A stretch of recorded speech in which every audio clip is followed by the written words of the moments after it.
In today's video, we'll be going over 12 brand new PlayStation 4 game releases this week. This week is really kicking off all of the new big game releases going into this fall season. There are a ton of exciting games being released this week, and there are also a couple of lower key titles that I want to give a brief mention to as well. On top of the new releases, I want to take a look at a new PlayStation 4 JRPG, a pretty big one being in development. It's another entry in a long storied franchise, so I'm excited to talk about that, and it looks like Sekiro Shadows Die Twice, the latest game from Software, might have microtransactions. That is worrying a lot of gamers. More on that in a little bit. As always, we want to take a look at the new game releases of the week first, and we've got a whopping 12 games to go over, so I'll try to be brief about every single one of them, but give you guys an idea of what to expect. First up, we've got Yakuza Kiwami 2 dropping on August 28th. This is a remake of Yakuza 2, one of the best games in the franchise, and Yakuza has been making waves over here stateside. We had the release of Yakuza 0 last year, Yakuza Kiwami followed suit, then we had Yakuza 6 earlier this year, and now we have Yakuza Kiwami 2.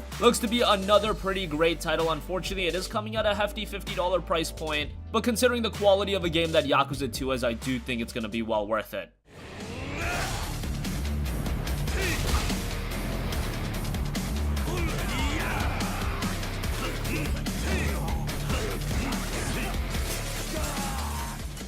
Next up, we have Strange Brigade, also dropping on August 28th. Strange Brigade is a third-person shooter with a huge emphasis on cooperative gameplay. You assume the role of an adventurer in the 1930s and can team up with 3 other players to fight against different mythological enemies like mummies, giant scorpions, and minotaurs. The game has 4 playable characters who can be customized, have different weapons and abilities. You'll also have a large arsenal of weapons at your disposal. Strange Brigade is a game that has gotten very little promotion. Hopefully it turns out to be something good as it drops on August 28th. By Jove, bigger guns! What a time to be alive!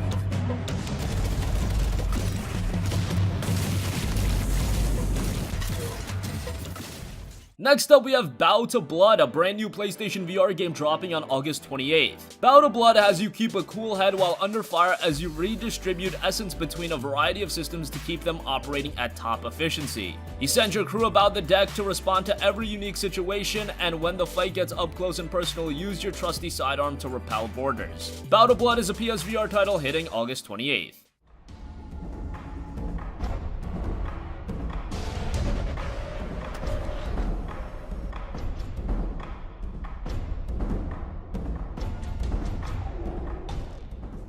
Next up, we have another very exciting PlayStation VR title, a game that I'm personally very much looking forward to, and that is Firewall 0 Hour, which is releasing on August 28th. Firewall 0 Hour is often being compared to Rainbow Six Siege, but the difference about Firewall 0 Hour is, of course, that this is a game designed for PlayStation VR, and now you can really see that these big, more complex experiences are starting to come over to PSVR. This is a multiplayer-centric game. You choose from 12 experienced mercenaries and familiarize yourself with upgradable weapons. Will you lock and load with the attacking squadron tasked to obtain a valuable data in a hostile environment, or will you be on the front lines of the defending team? For those of you with PSVR, if you dig multiplayer games, this is one to absolutely check out. Firewall 0 Hour drops on August 28th.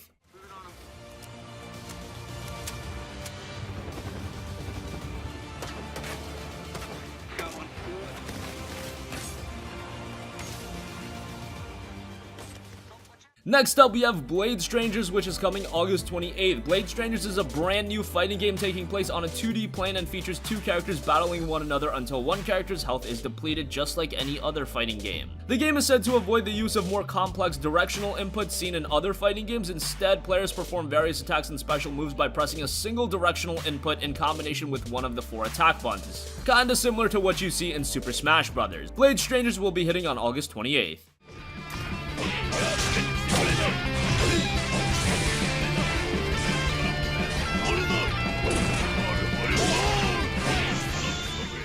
Next up, we have Donut County coming on August 28th. Donut County is a story-based physics puzzle game where you play as an ever-growing hole in the ground. You meet cute characters, steal their trash, and throw them in a hole. It's a pretty charming game, nothing to get super invested into, but I can always appreciate these smaller bite-sized experiences as Donut County is being released on August 28th.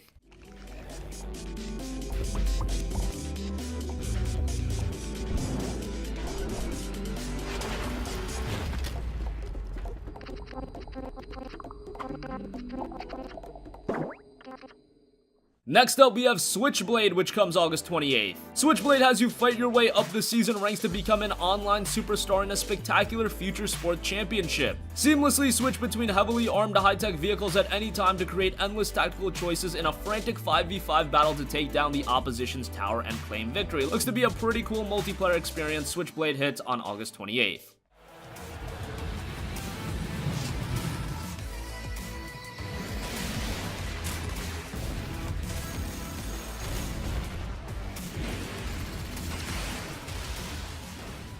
Next up, we have Bad North coming August 28th. Bad North is a charming but brutal real-time tactics roguelike. You defend your idyllic island kingdom against hordes of Viking invaders, and as you lead the desperate exodus of your people, command your loyal subjects to take full tactical advantage of the unique shape of each island. Everything is at stake in Bad North as it comes August 28th.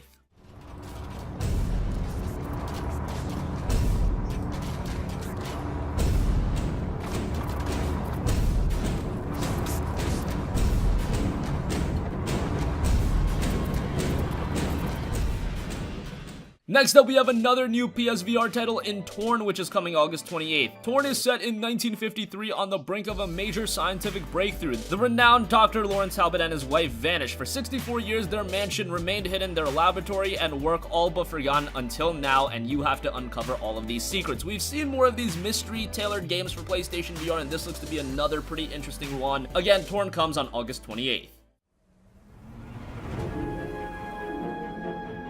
What happened to this place? Follow me. I have a wife. She's here. But I don't know where.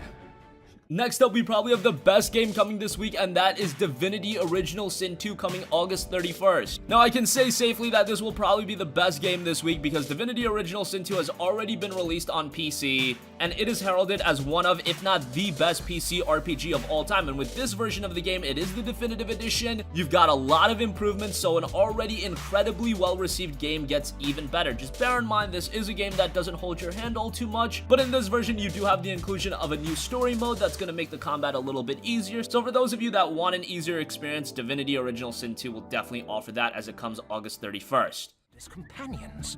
Right you are. Lead the way. Your personality and background will determine your dialogue choices, quests, and challenges as you journey to replace the lost divine.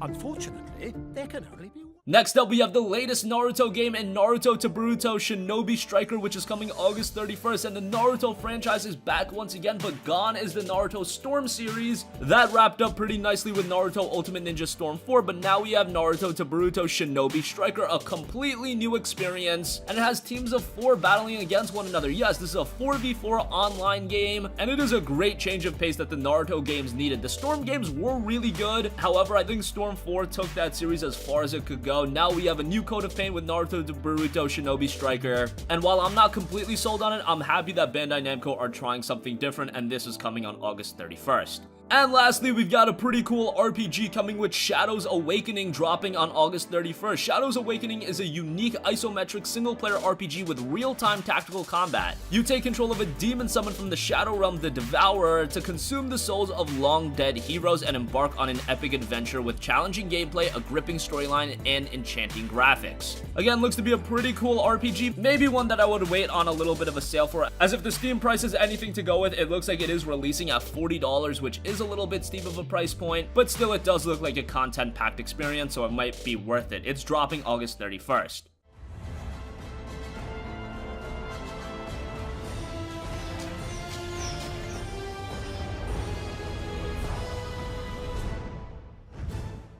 So those are all of the new game releases this week. Again, a lot of smaller key titles, but we also have some major game releases. Yakuza Kiwami 2 is going to be awesome. Firewall 0 Hour, I see a lot of potential in it, and I'm interested to see how they transition a tactical first-person shooter to PlayStation VR. That's a very new experience on that platform. Divinity Original Sin 2 is going to be absolutely fantastic, and I'm excited to see what the next step for Naruto is in the video game world with Naruto to Boruto Shinobi Striker. Hopefully it turns out pretty well. All of those games are being released this week. Let us know which ones, if any, you're planning to pick up. Next up, moving on from that, we've also got to talk some news, and it looks like the next Ys title is in development, and it's set after Ys 8. This will probably be Ys 9, I would imagine. And this comes directly from Falcom president Toshihiro Kondo, and he told French website Actu Gaming, quote, regarding the Ys series, we are working on a new game. It will not be a remake, but a brand new title. It'll be about Adol, and it'll be right after the events of Ys 8. I hope you look forward to it. Ys 8 has been one of the best received JRPGs of all of this generation. Yes, visually speaking, it doesn't look like it's anything incredible, but this is a very, very good game. A lot of content, a really good story, and the Ys games have always been very consistent in delivering great JRPG experiences.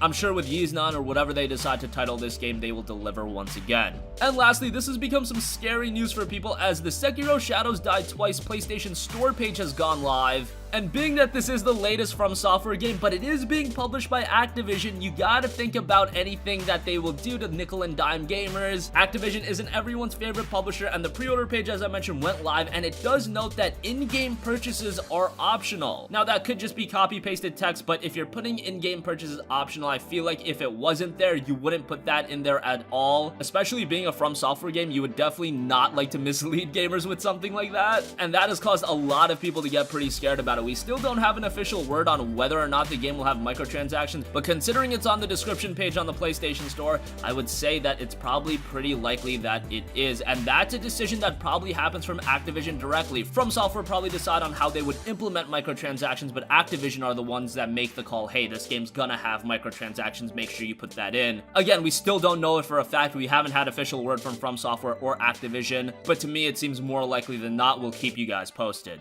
So that is going to conclude this video. Again, we've got 12 new PlayStation 4 games this week. Let us know which games you're planning to pick up. The next Ys title looks to be in development, and it is set after Ys 8. It is a brand new Ys experience, so hopefully that comes sooner rather than later, and hopefully it turns out to be a PlayStation 4 game. These games do typically take quite a while to develop, so I wouldn't be surprised if this is pushed on to future generations. But it's not like Ys is really a franchise that needs the power of new consoles, so I'm sure it'll be able to run fine on the PS4. And lastly, make sure you give us your thoughts on Sekiro Shadows Die Twice, possibly including microtransactions. Is that a big turnoff? Let us know. That's going to wrap up this video. Sound off with all of your thoughts in the comments section down below. Thank you for watching, and goodbye.